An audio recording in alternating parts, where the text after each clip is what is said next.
Sa umagang ito, dadako naman po tayo sa ating passage.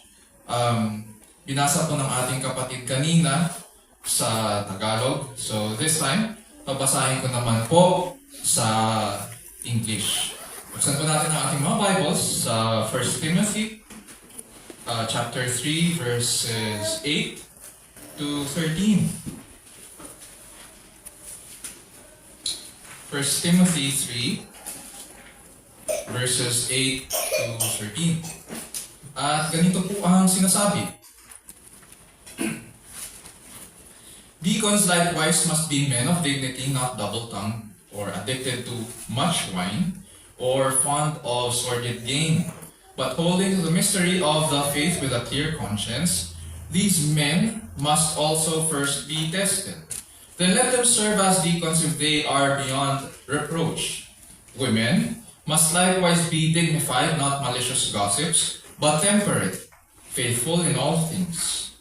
Deacons must be husbands of only one wife, and good managers of their children and their own households. For those who have served well as deacons obtain for themselves a high standing and great confidence in the faith that is in Christ Jesus. So this is the word of the Lord. Praise be to God. Sa Bible po, may dalawa po tayong office of leadership na makikita in the life of the church. Nandiyan po yung office of the elder or pastor or overseer. Sila, isang office lang po yun. Mas maging ang office of the overseer or minsan tawag bishop, the same yun. It's the same office as the elder at saka yung pastor. Iba't iba lang po ang responsibilities. Pero one and the same office yun. Sila po ang mga tinuturing na tagapangasiwa sa Tagalog sa loob ng church. And then number 2, yung second office, is the office of the deacon. Or sa Tagalog, ang ginamit kanina ay tagapaglingkod. In some churches, itong mga deacons, sila po yung madalas na nakikita natin sa harapan na nag-a-assist po sa tuwing may Lord's Supper. So sila yung tumutulong sa pastor sa pangangasiwa ng ordinansa. And for the past 2 Sundays, itong office of the deacon ang ating pinag-aaralan. Last week, tinignan natin yung history niya, yung beginnings of the ministry of the deacon doon sa Acts chapter 6. Mahalaga ito sapagkat nais nating maging mabuting mga stewards ng ministry na pinagkaloob sa atin ng Panginoon. At nais din natin na mamunga ito sa kabanalan, sa buhay ng VBM, at sa pagkakaisa sa katotohanan bilang mga members ng katawan ni Kristo. Now, coming from our study of Acts chapter 6, nakita po natin na may dalawang main ministries ang church na lumalago. Nandiyan po ang ministry ng salita at pananalangin, at pangalawa, yung ministeryo ng practical care. Napag-aralan natin na ang office of the pastor or elder ay nakafocus doon sa ministry ng pangangaral at pananalangin. At yung para doon sa Ministry of Practical Care, nag-assign po sila ng mga deacons. Sa umagang ito, pag-aaralan naman po natin ang mga katangian naman. Mga katangian na tinatalaga sa ministry ng practical care. Ang tinatawag na mga diakono o mga tagapaglingkod. So sa ating pag-aaral ngayon, panalangin ko po na buksan ng ating Panginoon ang ating mga isipan sa sinasabi niya sa kanyang salita. Nawa makilala po natin na siya ang tumatawag sa kanyang mga lingkod at maintindihan po natin ang mga katangian na hinihingi niya sa kanila. At the end of the day, nawa makilala po natin ang ating dakilang Panginoon at manunubos bilang ulo ng kanyang iglesia, para makatugon po tayo sa maayos na pamumuhay sa harapan ng Diyos, sa ilalim ng kapangyarihan ng Diyos, para po sa kalwalhatian ng ating dakilang Diyos. And so our question for Scripture this morning is, what are the qualities to look for in selecting a deacon for the church? What are the qualities to look for in selecting a deacon of the church? And this leads us now dun sa ating passage sa 1 Timothy chapter 3, verse 8. Sabi dyan, deacons likewise must be men of dignity, not double-tongued or addicted to much wine or fond of sordid gain. Makita natin dito yung list of traits now na dapat hanapin sa isang diakono. So, pagkatapos po ibigay ni Apostol Pablo ang mga katangian ng isang tagapangasiwa or isang overseer sa iglesia, makikita po yun sa previous verses, sa verses 1 to 7, kung gusto nyo ilagay nyo, lagyan nyo ng bracket, ito yung qualities ng isang bishop or overseer or elder or pastor. Dito sa verses 8 to 13, binibigay naman niya yung katangian ng isang tagapaglingkod sa iglesia. Itong salitang tagapaglingkod sa original language po ay nagmula sa salitang diakono or diakonos sa Griego. Ang salitang ito ay it holds this concept of waiting on tables. Kumbaga, waiter. Pero hindi siya yung waiter na nasa isipan natin ngayon na nakatayo lang at hinihintay ka na matapos kumain at doon sila magsaserve sila. Ang point na pinapakita sa atin ng New Testament is that itong diakonos ay nagsaserve. Noong unang panahon po, tinuturing na isang kahinaan po ang paglilingkod. Ang mga Hentil ayaw nila sa ganitong bagay, yung naglilingkod ka sa ibang tao. Diaconal service was a sign of weakness in the ancient world. Pakinggan po natin si Mark Dever sa kanyang aklat na A Display of God's Glory, The Basics of Church Structure. Ganito po ang sinasabi niya. Ang mundo ng bagong tipan ay tulad rin sa atin ngayon kung paano nito tignan ang paglilingkod. Ang paglilingkod po sa kapwa ay isang katangian na hindi kahanga-hanga sa mata ng mga Griego. Mas hinahangaan nila ang pagpapaunlad ng mga pansariling katangian at pagkatao para mapanatili ang paggalang sa sarili, self-respect. So para sa kanila, ang paglilingkod sa iba ay pagiging alipin sa iba. Kaya mababa ang tingin nila sa paglilingkod. Ganun pa man, ipinangaral po ng ating Panginoong Jesus sa John 12:26 na ang mga naglilingkod ay sumusunod sa Kanya at kinalulugdan po ng Ama. Ganito ang sinabi niya, if anyone serves me, yung salitang serve doon ay diakonos or diakoneo. So, if anyone deacons me or serves me, he must follow me. And where I am, there will my servant or there will my deacon be also. If anyone serves me or deacons me, the Father will honor him. So maliwanag po na ang naglilingkod kay Kristo ay dapat na sumusunod sa Kanya. Dapat nagmamahal sa Kanya. Sa kasaysayan po ng iglesia, hindi naging limited sa pagbibigay lang ng pagkain ang mga tungkulin ng deacon. Although doon sa Acts chapter 6, nakita natin na yun yung inassign na responsibility dahil yun yung problema. So kailangan matugunan yung problema yun. Pero sila po ang nangangasiwa sa buong ministry ng practical care. Napag-aralan natin last week na ang main concern is kailangan maiwasan yung pagkakabaha-bahagi sa loob ng church. Magsisplit kasi yung communities ng mga native Hebrews at saka ng mga Hellenistic Jews dahil dun sa problema lang sa pag-distribute ng pagkain. So sila po yung nangangasiwa sa buong ministry ng practical care. Pero ang end objective is kailangan magkaisa ang buong katawan sa katotohanan. Bagaman ang salitang diakonos ay nangangahulugang servant or alipin, minsan ang term na ito ay ginagamit din sa pag-minister. Deacons are considered ministers in the church dahil pinaglilingkuran nila ang buong katawan. Dito sa 1 Timothy chapter 3, bagamat hindi ito kompletong job description ng mga deacons, pinapakita ng mga sumusunod na katangian ang nature ngayon na kanilang gawain at ang tungkulin nilang tugunan ang mga nakikitang pangangailangan sa loob ng iglesia. Tingnan natin, isa-isahin natin ngayon yung mga katangian. Number 1, they are grave sa ibang translations, or men of dignity. Sa Tagalog, sila po ay marangal. Sa original language, ang salitang ito ay ginamit na may connotation ng pagiging seryoso. Ibig po bang sabihin, hindi na sila ngumingiti porket seryoso or hindi masiyain? Malayo po ito sa isipan ni Apostol Pablo. Ang punto niya ay ito, dahil hawak po nila ministry of practical care ng mga tao sa church, there's always that risk kasi na maaari silang ma-misinterpret ng iba. So kapag hindi nag-ingat sila sa kanilang mga kilos, sa salita, kanilang mga pananalita at gawa, pwedeng ma-misinterpret at magpagmulan ng mga problema. So, dapat mataas ang senses ng diakono na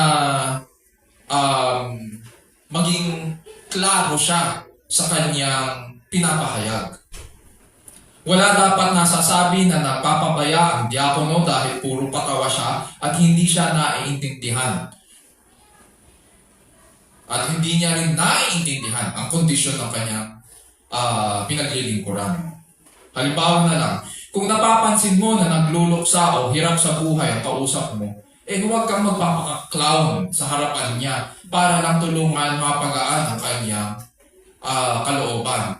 Hindi naman kailangan magpaka-clown Diba? Nandyan ka lang, ipanalangin mo, payuhan mo mula sa salita ng Diyos, paglingkuran mo, kung hinang-hina ang kausap mo. Pwede yun. Basahan mo mula sa aklat ng mga awit. Maaari kang maglunsad din ng isang committee or task force, sabihin natin, task force luksa sa loob ng church para bisitahin ang mga nangungulila at tulungan sila sa gawaing bahay para makakope sila. Mahirap nga naman na namatayan ka tapos meron ka rin responsibilidad sa bahay. Mabigat na nga yung damdamin mo, patong-patong pa trabaho sa loob ng bahay. Mahirap yun. Kaya tulad ng mga tagapangasiwa or elders or overseers, nararapat lang na pinapakita ng isang diakono sa kanyang kilos ang dangal ng kanyang opisina at tamang pakikitungo sa iba. Mahalagang maipakita na nauunawaan niya ang sitwasyon ng church at sitwasyon ng mga tao na kanyang pinaglilingkuran. So yun yung ibig sabihin ng grave, or they are men of dignity. Pagkatapos po ibigay ni Apostol Pablo ang isang positive na katangian, sinundan niya po ito ng tatlong negative na prohibitive qualities. Sabi niya dyan, not double-tongued. Dahil maraming ngayong commitments ang diakono, dapat tapat siya mangusap. Mapapansin natin ang tinutukoy dito ni Apostol Pablo ay mga kalalakihan. Maging sa Acts chapter 6, ang pinatawag ng mga apostol at ang instruction sa kanila ay pumili ng 7 lalaki. Mga lalaki ito. Hindi babae. Gusto ko yung translation doon sa Tagalog na binasa kanina ni Kuya Renato. Ang ginamit doon sa gitna, imbis na mga babae, clear, sabi niya, ang asawa ng mga diakono. So, ibig sabihin, maliwanag na ang passage na ito ay tungkol sa mga lalaking tinalaga para sa ministry ng paglilingkod. So, they should not be double-tongued. Ito ay mga lalaking may isang salita. Hindi pa iba-iba. Hindi pabago-bago. Marami po akong kilala, lalaki pa man din, abay kung magsalita, iba ang sinasabi dito, pag nakaharap sa'yo, iba rin ang sasabihin. Matapos malalaman mo, iba yung sinabi doon sa kausap niya. So ano ba talaga ang totoo? Kalalaki pa man ding tao, walang isang salita. Because the deacon deals with different kinds of people and meeting their needs, may temptation kasi na maging men-pleasers. Merong mga taong ganon. And by nature, ang mga Pinoy, by nature, sadly, we are men-pleasers. At madamdamin tayo. Pero the Bible requires us, especially sa mga deacons, na maging isang salita sa ating mga kausap. Hindi dapat men pleasers na oo na lang kahit hindi naman pala totoo para sumaya lang ang kausap niya. Hindi rin tayo dapat na nag-over-promise and then under-deliver. Na pumayag na gagawin pero hindi naman pala gagawin. Hindi din dapat mga chismoso ang mga lalaki. Or sa panahong ito, ang ginagamit na salita rin ay hindi dapat hipokrito. Ibig sabihin, may kinuwento sa iba naman ang kinuwento sa pangalawa, iba rin ang gagawin. So, lumalabas na pag ganun kasi hindi ba pagkakatiwalaan. Ayaw natin ng taong ganito. Ayaw natin ng taong hindi tumutupad sa usapan. Ayaw natin ng nang-iindyan. Diba? Nakakainis. Imbis na mapaglingkuran ang iglesia, pagmumulan pa itong taong ito ng mga kalikuan at katitisuran sa iba. So, hindi dapat. Yung pangatlong katangian dyan na makikita natin, not addicted to much wine. Ganito rin ang prohibition o pagbabawal ni Apostol Pablo sa mga tagapangasiwa. At dahil dito, mapapansin natin ngayon kung sa mga tagapangasiwa ay binigyan niya ng ganitong prohibition at doon sa deacons ganun din, mukhang may problema yata itong church na ito sa pag-inom. No? Ang church na tinutukoy dito ni Apostol Pablo kay Timothy ay ang church at Ephesus. Kaya nga nagkaroon ng breakdown sa kanilang families. Pag binasa po natin ang Book of Ephesians, sasabihin ni Apostol Pablo, do not be drunk with much wine, but be controlled with the Holy Spirit. Ang point dito ni Apostol Pablo, kaya piniring up niya yung problema, at lalo na pagdating sa mga kababaihan, is because sa pag-inom nila, walang kakontrol-kontrol. Lalo na yung mga kalalakinan. So, ang mga lalaki sa kakainom nila, napabayaan nila kanilang mga pamilya. And hindi malayo ito sa nangyayari sa atin sa panahon natin. Nawawalan ng kontrol ang mga lalaki. Hindi lamang kontrol sa pamilya, kontrol sa sarili. Out of control. Walang self-control. At dahil dito, nagkaroon din ng problema sa loob ng church. When there is a breakdown in the management of the household, sigurado ang susunod na institution dyan, yung church. And so, kailangan i-address ngayon ni Apostol Pablo yung problema. Yung mga babae kasi, ang sinabi ng mga babae, ganon. Ayaw nyo na maging asawa na matinong asawa. Ayaw nyo maging matinong ama. Puro na lang kayo inom, puro na lang lasing ang umuwi sa bahay. Ganyan. O di sige, kami ang tatayo bilang mga tatay. Kami ang tatayo bilang mga tagapangasiwa. Kami ang tatayo bilang mga tagapaglingkod. Ganun ang nangyari. Hindi ganun ang order na sinet ng Panginoon.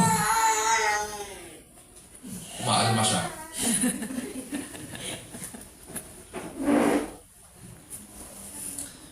Hindi ganun. Men should lead. Men should be good examples of self-control. Kaya nga, mapapansin natin dito yung mga qualities na siniset ni Apostol Pablo sa mga deacons. May kinalaman din somehow, nakaugat ito doon sa mga problema sa church at Ephesus. And so, pinakita ni Apostol Pablo, binalik niya sila sa Ebanghelyo at pinakita niya sa kanila kung ano yung order na sinet ng Panginoong Jesucristo.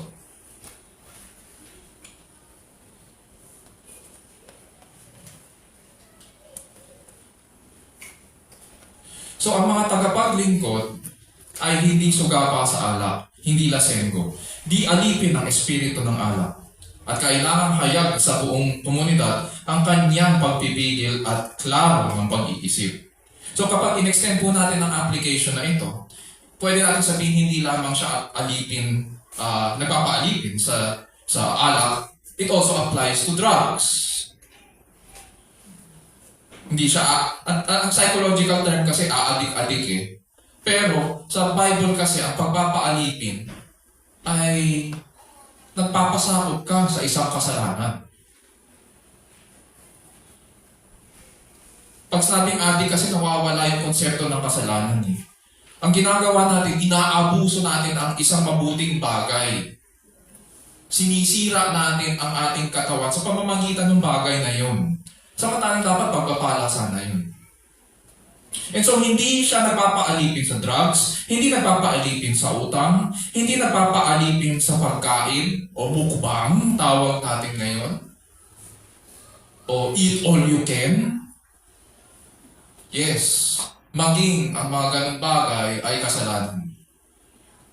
Hindi siya alipin sa mga chismaks, o kahit anong bagay sapagkat alam niyang pinalaya na siya ni Kristo. Pangapat, not fond of sordid gain. Dahil ang nature po ng diaconal ministry ay may kinalaman sa practical care, hindi po ngayon maiiwasan na kailangang nagmamanage sila ng mga funds ng church para tumulong sa mga nangangailangan. At kapag ikaw ay humawak sa funds, there is always that temptation na ilagay ang iyong kamay at gamitin yung funds sa ibang bagay. Yan yung problema ng bansa natin ngayon, di ba? Masyadong malaking responsibilidad at saka mga kapangyarihan ang binigay sa mga mambabatas. That this is the reality that we are facing now sa ating bansa. Kaya, hindi nagbago ang problemang ito. Ganun din ang hinarap nila sa church at Ephesus. There's always that temptation na sumausaw sa kaban ng church o kumita sa petty cash ng church. Dito sa chapter 6 po ng 1 Timothy, nagbigay ng babala po si Apostol Pablo tungkol sa mga pagnanasang yumaman sa anumang paraan at magkamal ng salapi. Buksan na natin sandali sa 1 Timothy chapter 6 verses 9 to 10. At binigyan niya rin sila ng babala. Ganito po ang kanyang sinabi. 1 Timothy chapter 6 verses 9 and 10. Ang mga nagnanasang yumaman sa anumang paraan ay mahuhulog sa tukso at sa bitag ng masasamang hangarin, magtutulak sa kanila sa kapahamakan. Sapagkat ang pag-ibig sa salapi ay siyang ugat ng lahat ng kasamaan. Dahil sa paghahangad na magkamal ng salapi, may mga nalayo sa pananampalataya at nasadlak sa paghihirap ng kalooban. Wala pong sinabi si Apostol Pablo na yumaman po ang mga naghahangad. Wala rin po siyang sinabi na mayaman na sila. Ang sinabi po ni Apostol Pablo dito ay ang banta o bunga ng kanilang pag-ibig sa salapi.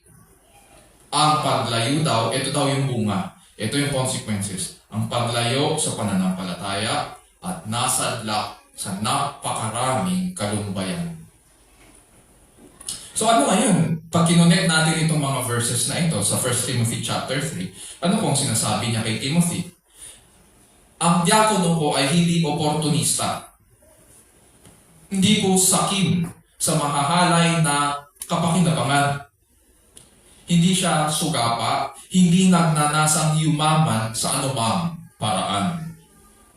And so, deacons likewise must be, pag tinignan natin yung first statement dito sa verse 8, sabi niya, deacons likewise must be men of integrity. Itong salitang likewise, gusto ko mag-focus muna dyan. Ang tinutukoy po ni Apostol Pablo dyan sa salitang likewise ay may pagkakapareho ibig sabihin. Sabi ko nga kanina, itong chapter 3 na ito ay nahati sa dalawa. Yung first part, yung verses 1 to 12, nandun yung office of the overseer, or bishop, elders. So dito, kung sinasabi niya, deacons likewise must be men of integrity, ang pinatutukuyan ng salitang likewise, or yung reference point niya, ay doon sa qualities ng mga bishops or overseers. Na ganito rin, it's the same requirement para sa maayos na ministry. It's the same requirement. Walang pinagkaiba ang requirement na ito sa mga bishops.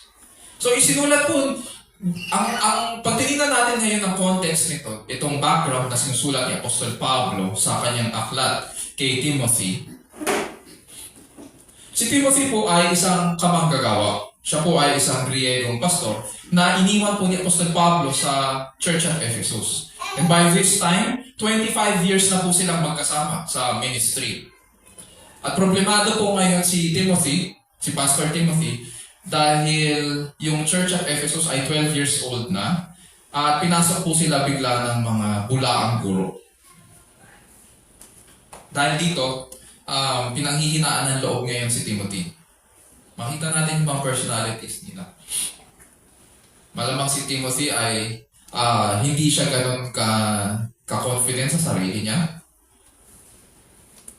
Kaya pinanghihinaan siya. Kaya sumulat ngayon si Apostol Pablo, yung kanyang mentor, para ipaglaban niya ang mabuting pakikipaglaban ng pananampalataya at turuan yung mga tao sa Ephesus ng tamang pagsamba. At nakapaloob dito sa tamang pagsamba ang pagtawag at pagtalaga sa mga tamang tagapaglingkod at tagapangasiwa. Yes, part ng godliness, part ng worship natin ang pagpili sa tamang leaders o mag-govern sa loob ng church. Just as studying yung financial statements natin at yung numbers ng church ay bahagi ng ating tamang pagsamba, maging ang pagpili sa mga maglilingkod sa atin at mga masiwa ay bahagi ng tamang pagsamba. So what are the qualities to look for in selecting a deacon of the church? Number 1, he is known to be a godly man among fellow believers in the church. Yun yung makikita natin sa verse 8. He is known to be a godly man among fellow believers in the church. So kilala siya. Ibig sabihin, may kinalaman ito sa reputation niya, sa pagkakakilala sa kanya ng iba. Punta naman tayo ngayon sa verses 9 to 10. But holding to the mystery of the faith with a clear conscience, these men must also first be tested. Then let them serve as deacons if they are beyond reproach. Makita natin dito ang mga spiritual qualities ng isang tagapaglingkod. Kanina, ang pinag-usapan natin yung reputation niya. Ngayon, tingnan natin yung kanyang mga spiritual qualities. Verse 9, sabi dyan, holding to the mystery of the faith with a clear conscience. Sa Tagalog, iniingatan ng hiwaga, ng pananampalataya, ng malinis na budhi. Okay, ibig sabihin ito. Ibig sabihin po, mahigpit na mahigpit niyang pinaghahawakan ang pananampalataya at Kristiyano. At hindi ito kinakahiya.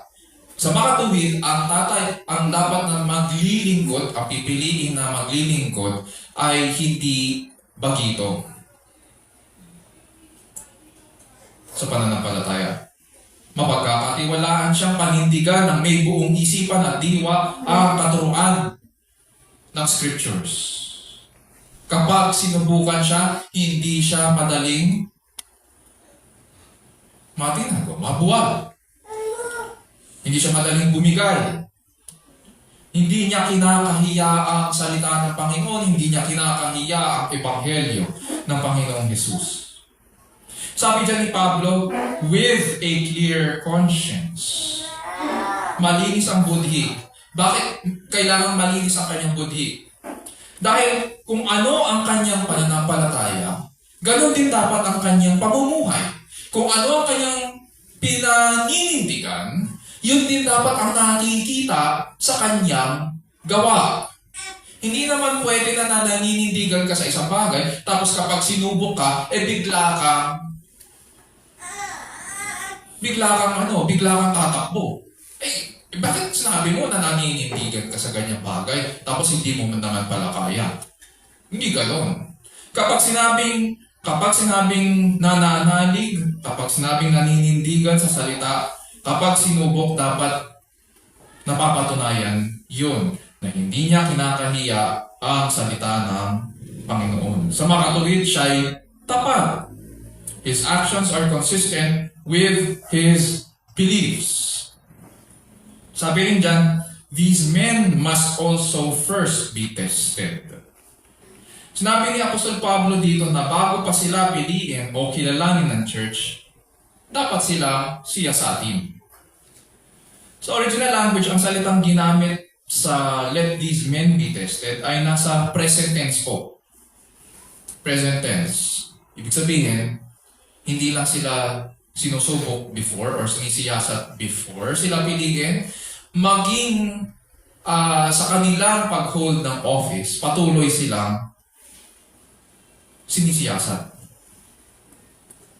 Patuloy silang ini-evaluate ng church. Ongoing ang pagsisiyasat sa kanila. Hindi ito one time lang. So parang ang sinasabi dito, Apostol Pablo, responsibility ng church na siyasatin sila. At hindi dapat nagpapabaya ang church sa pagsisiyasat. Ulitin ko, veterano, hindi baguhan. Bagamat hindi ang diakono, mapapansin din natin, hindi po siya required na mangaral sa harapan. Hindi siya required na magpahayag ng salita tulad ng overseer or pastor. Wala dapat masasabing masama tungkol sa kanyang buhay. Dagdag pa ni Apostol Pablo, kung makitang marapat at walang kapintasan, gawing tagapaglingkod sa iglesia. Which leads us doon sa number 2, yung second quality. Deacons possess personal godliness.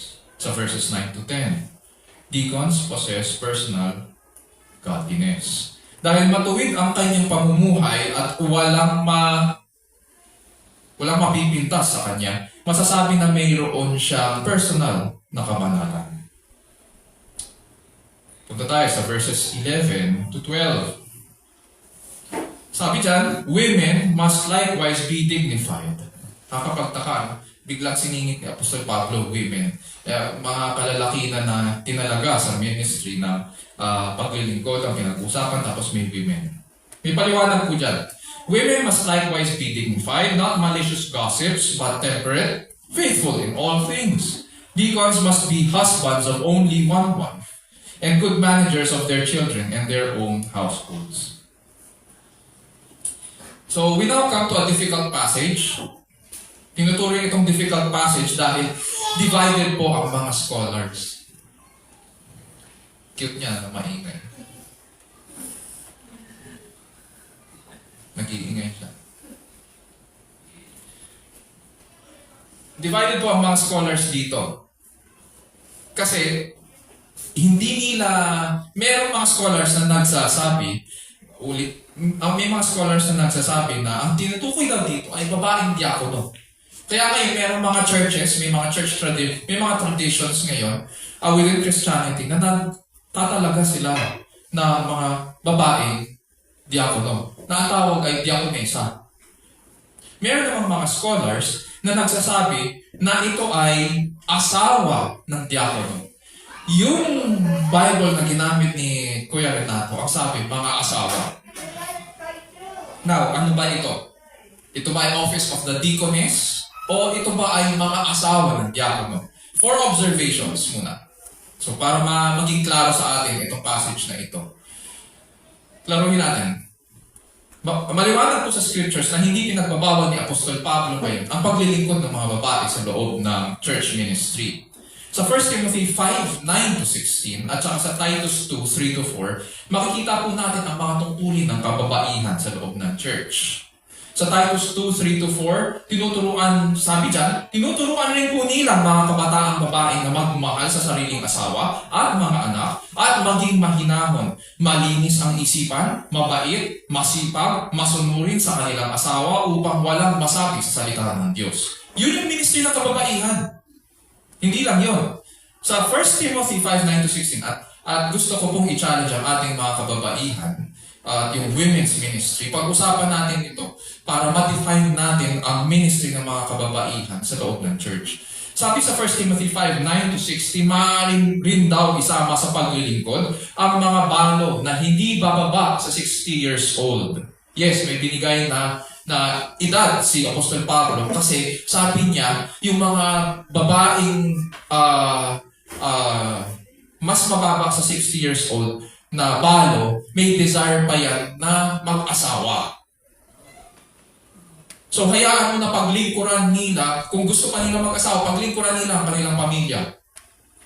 Pero dito, in this case, yung mga tatanggapin daw sa paglilingkod na hindi bababa sa 60 years old, dapat may katangian na ganito. Naging tapat sa asawa nila. Kilala kumbaga reputation na pinag-uusapan. Hindi pwedeng pakalat-kalat ka.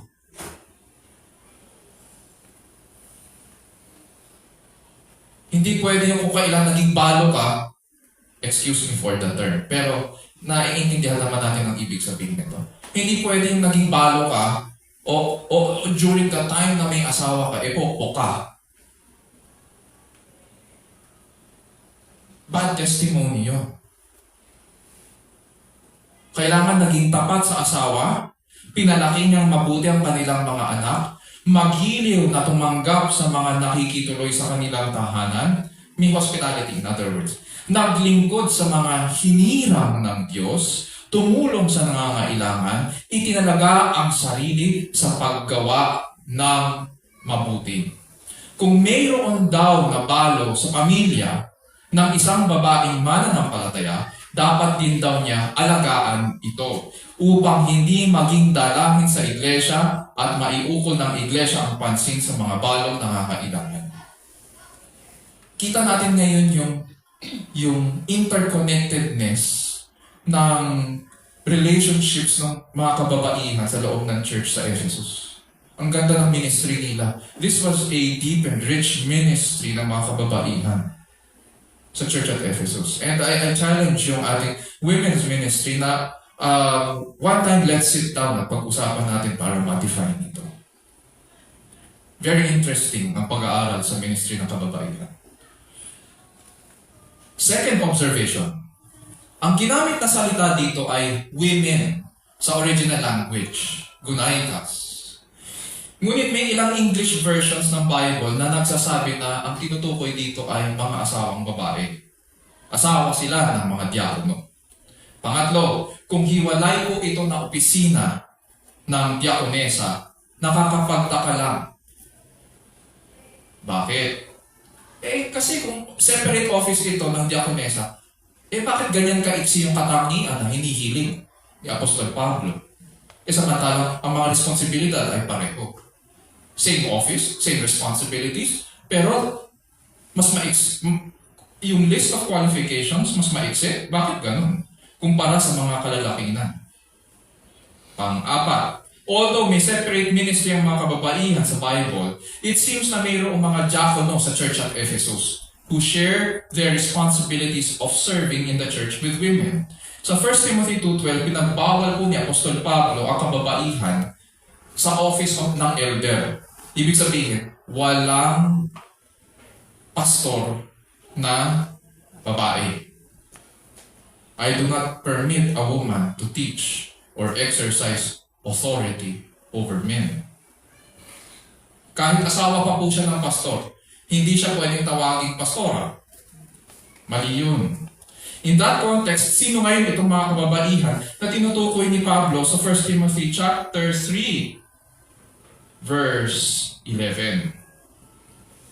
It seems na hindi ito separate office ng diakonesa, kundi sila ay mga asawa ng mga diakono.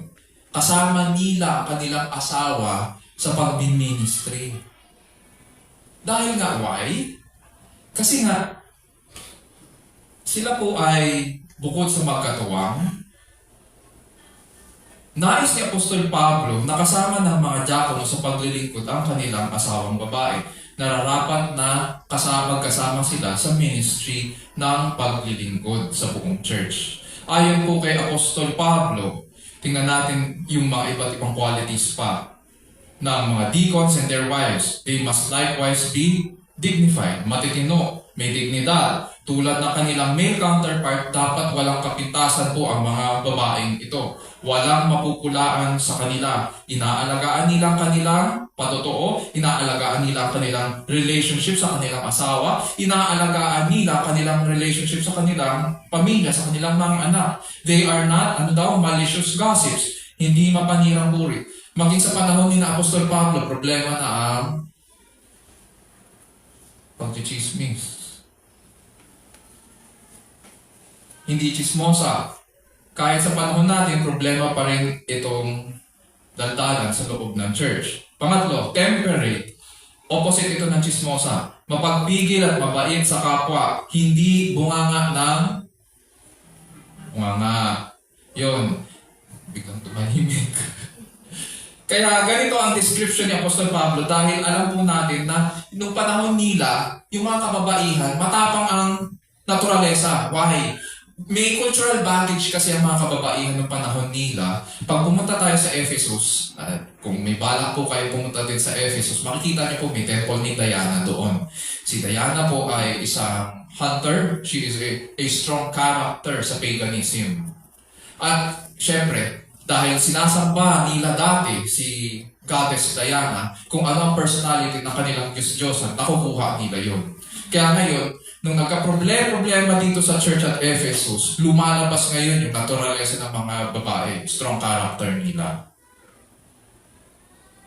in dealing with the problems.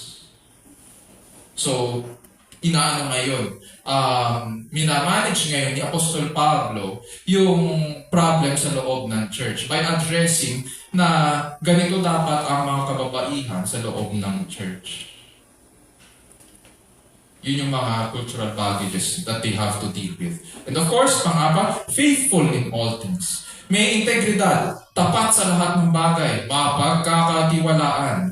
In other words, pag binigyan natin ng buod ang verse 11, ang sinasabi lang dito ni Apostol Pablo ay ganito, the deacon is to have a wife of character who can be trusted to share in his ministry.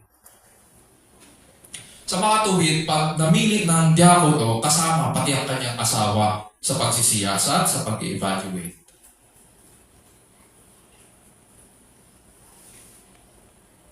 Sa verse 12, babalik po tayo ngayon sa katangian ng mga diakono. Husbands of only one wife, and good managers of their children and their own households. So tulad po ng tagapangasiwa or ng overseer or bishop, ang mga diakono po ay they have this single-minded devotion sa kanilang asawa. At the same time, kailangan good providers sila at napapasunod nila ang kanilang mga anak.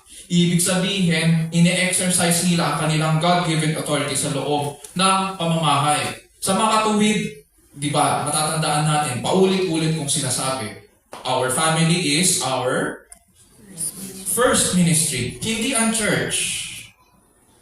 Our family is our first ministry. Yun yung first qualification. At makikita natin kung paano in-apply yun ni Pablo dito naman. Ang qualification para makapili ng isang tagapangasiwa, tagapaglingkod ay dapat mabuti silang asawa at mabuti sa kanila. At maayos nila na ma-manage ang kanilang household. Why? Sa oras na mag-breakdown ng family, paano pa niya malilid ang church kung sira-sira ang kanyang family relationships? Kung hindi niya na ma-manage ang household, how else can he manage yung church? Sa panahon po natin, may mga naririnig akong mga kwento na ang galing ni pastor sa church, pero pag tinignan mo yung pamilya niya, watak-watak, yung mga anak niya, hindi mabuting testimony. Bakit niyo ginawang pastor yan? Kung hindi niya pala kung hindi niya kayang pasunurin ang kanyang pamilya, kung hindi niya kayang alagaan at ingatan ang kanyang asawa, bakit naging pastor yan? Makes sense, di ba? Because our family is our first ministry. At ang first example in the church na nag-a-apply ng family is our first ministry ay dapat sa pastor. Sa mga tumatayong tagapangasiwa at tagapaglingkod. Hindi pwedeng nagpapastor ka, hindi pwedeng tumatayo ka, hindi pwedeng naglilingkod ka, tapos sira-sira naman ang pamilya mo. Cannot be. Yun yung sinasabi dito ni Pablo. Meron pa tayong kasabihan din. How does this apply now to the whole church? In terms of the way we look at yung mga haligi at saka ilaw ng tahanan. Meron tayong mga kasabihan ganyan, di ba? Ang ama ay haligi ng tahanan. Ano ba ibig sabihin nito? Pakinggan po natin ang isang article sa Bandera Inquirer na sinulat noong 2021. Sabi doon, hindi matatawaran ng papel na ginagampanan ng isang ama para sa kanyang pamilya. Kung ang mga ina ay ang ilaw ng tahanan, ang mga ama naman bilang haligi ng tahanan ay katuwang sa paghubog ng ugali, pagdidisiplina, at pagprotekta sa kanilang mga anak. Sounds okay, di ba? Sila ang kadalasang nagtataguyod at nagsusumikap upang buhayin ang buong pamilya. Yun yung problema. Bakit? Para sa marami sa atin, lumaki po tayo na ang tingin natin sa pagiging haligi ng tahanan ay nagtatrabaho. Kadalasang wala sa bahay. Dahil kailangan kumita, kailangan maghanap buhay, kailangan buhayin ng pamilya. At ngayon naman, kung nasa bahay naman yung haligi ng tahanan, haligi ba siya? O nakahiga? Yun yung problema natin. Hindi ko po sinasabi sa mga kalalakinan, hindi ko po sinasabi na masama ang paghahanap buhay. Wala po. Ang paghahanap buhay po ay kaloob mula sa Panginoon. This is a gift from God from the very beginning. Makikita natin yun sa Genesis 1. Pinagkaloob niya yun kay Adan. Ang pinupunto ko po dito problema ay ang pananaw natin na ang pagiging ama ay natatapos sa paghahanap buhay. Uulitin ko, ang problema natin ay ang pananaw natin na ang pagiging ama ay natatapos sa tungkulin ng paghahanap buhay.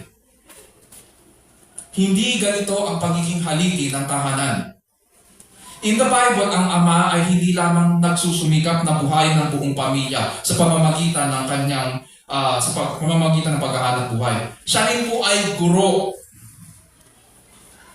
Kaya tama yung article na sinabi ng Inquirer na katuwang siya sa paghubog ng ugali, pagdidisiplina, at pagprotekta sa pamilya. Pero kadalasan kasi, nakikita lang natin yung tungkol sa paghahanap buhay. Hindi ko sinasabing mali yun. Pero mali yung focus natin. Siya rin po ay guro. Siya ang nangunguna sa pagtuturo ng tama, sa pangangaral ng pananampalataya, at ng mabuting asal. Sa makatuwid, tinalaga siya ng Diyos bilang pastol ng kanyang pamilya. Uulitin ko. Ganito dapat ang attitude ng Kristiyano pagdating sa mga ama. Siya po ang pastol. Hindi po ang babae ang magiging accountable sa Diyos. Pagdating ng Panginoong Jesus, ang magiging accountable sa Diyos ay ang lalaki. So ngayon, ang kausap ko po, syempre, since pinag-aaralan natin yung mga deacons, ang kausap ko po, mainly ngayon, ay mga kalalakinan. Huwag nating pababayaan ang ating tungkulin bilang pastol ng tahanan.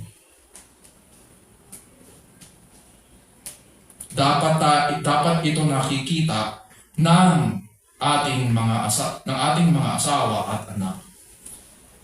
Ganyan niya tinataguyod at sinisikap na buhayin at ingatan ang kanyang pamilya. That is what it means to have your family as your first ministry. And this is what it means dito sa verse na ito, to be good managers of our children and our own households. Mataas po ang tingin ng Diyos sa pag-alaga sa ating pamilya. Mataas ang tingin ng Diyos sa pagiging asawa. Pagiging asawa is one thing. Relationship mo yun sa iyong asawang babae. But then, iba rin ang pagiging ama. At mataas ang tingin ng Diyos sa pagiging Ama sapagkat siya po ay ating Ama sa langit. Ang problema natin, binaba natin ng binaba. So number 3, so verses 11 to 12, deacons are faithful managers of their family and household. Deacons are faithful managers of their family and household. Nakakomenta yan doon sa sinasabi natin na our family is our first ministry. Punta tayo sa verse 13. For those who have served well as deacons obtain for themselves a high standing and great confidence in the faith that is in Christ Jesus. Nandito na po tayo sa pangwakas na bahagi ng katangian na binigay o binili ni Apostol Pablo kay Timothy ukol sa pagpili ng mga deacons sa church. Bagamat mababa po ang tingin noong unang panahon ng mga tao sa paglilingkod, Paul is now here correcting yung misconception mula sa kanilang kultura. Sabi po niya, ang office ng diakono is an office of high standing. Hindi siya mababa. Hindi katulad ng tingin ng mga tagalabas. Ginagalang sa buong katawan ni Kristo. At kung magiging tapat sa tungkulin ng isang tagapaglingkod, ito ang magiging gantimpala na igagawa daw sa kanya. Sabi dyan, igagalang siya ng lahat ng kanyang pinaglilingkuran. At pangalawa, dahil tapat niyang ginagampanan ng kanyang tungkulin, makikita po niya ang kapangyarihan at biyaya ng Diyos sa kanyang buhay.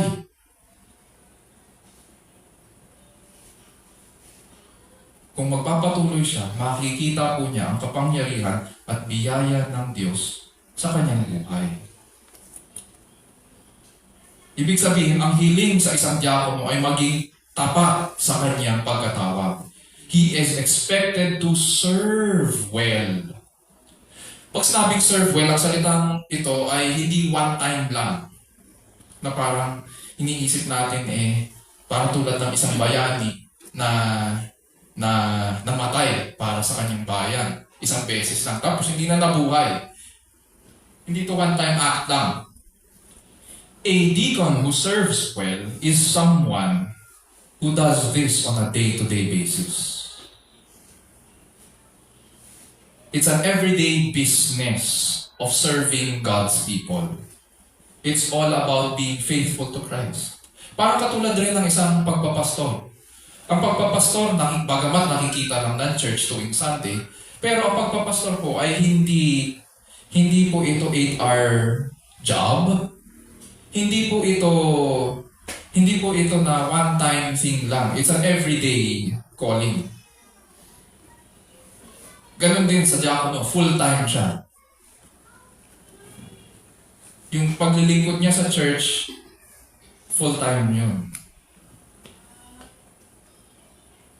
And so, those who serve well, approve ang Panginoon sa kanyang katapatan at dahil dito, may confidence ngayon yung diakono na makakapagpatuloy siya sa mas mahalagang tungkulin sa pag-alaga sa buong church. Dahil he will receive yung confidence ng buong church and respect at ganun din ipakikita sa kanya ng Panginoon kung paano siya kumilos sa kanyang ministry. In summary, what are the qualities to look for in selecting a deacon of the church? Number 1, he is known to be a godly man among fellow believers in the church. Sa verse 8, may kinalaman to sa kanyang reputation. Number 2, he possesses personal godliness.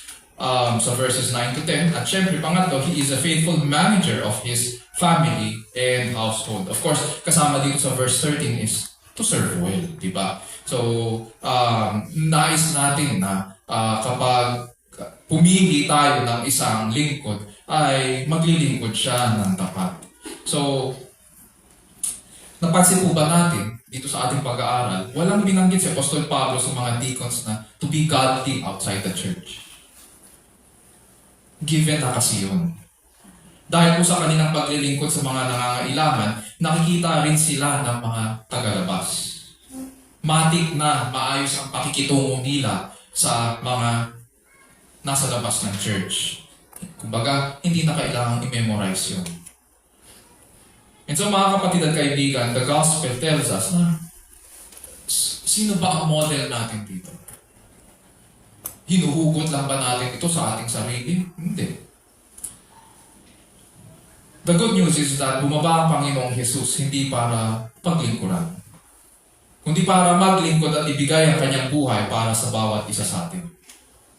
Sabi nga niya, whoever wishes to become great among you shall be your servant. And whoever wishes to be first among you shall be your slave. Just as the Son of Man, yun yung pinagkukunan ng halimbawa. Just as the Son of Man did not come to be served, but to serve. Siya ang Panginoon, pero siya yung naglingkod sa atin. And to give His life a ransom for many. Siya po ang dahilan kaya nandito tayo ngayon. Nagsasamba tayo, at the same time tumatanggap tayo ng correction mula sa Kanya, tumatanggap tayo ng encouragement mula sa Kanya. Nagsasamba, naglilingkod ang ating mga kapatid at itong buong komunidad. Si Jesucristo po ang ating huwaran sa paglilingkod, sa ministry, sa pagiging mabuting asawa, sa pagiging mabuting magulang, sa pagiging mabuting tagapangasiwa at tagapaglingkod, at sa pag-aalay na nakita natin ito nang ialay niya ang kanyang buhay para mapaglingkuran ang iba.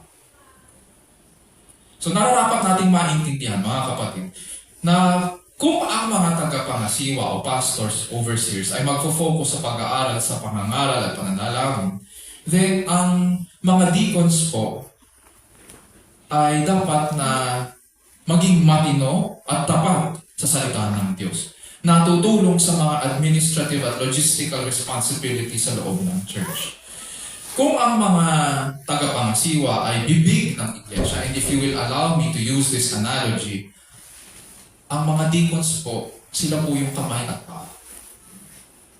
Uulitin ko, kung ang mga tagapangasiwa, yung mga pastors, elders, and bishops, elders or bishops ay bibig ng iglesia dahil sila po ang nangangaral at nananalangin, ang mga kamay at paa ng katawan ay ang mga tagapaglingkod.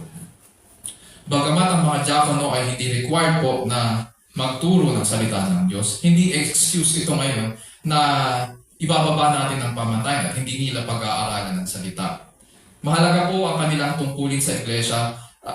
Isa sa mga requirements sa kanila ay manindigan sa pananampalataya. At paano ka maninindigan kung hindi mo alam ang pananampalataya? So kailangan mong pag-aralan ang pananampalataya, kailangan mong pag-aralan ng salita ng Diyos. Sabi nga ni Benjamin Keach, isang Baptist theologian na nabuhay noong 17th century, ganito raw ang scope ng responsibilities ng deacon. The work of deacons is to serve tables, to see to provide for the Lord's table, the minister's table, and the poor's table. Mga kapatid, ganito ang mga diakono ng iglesia na kinalulugdan ng Diyos na maglingkod sa kanyang harapan. Ganito rin tayo magiging tapat sa Panginoon sa pagpili ng maglilingkod sa buong iglesia sa practical care ministry. At sa ganitong paraan, Diyos ang maluluwalhati sa ating kalagitnaan. Isa puso natin ang mga bagay na ito at purihin natin ang ating dakilang Panginoon. Tayo manalangin.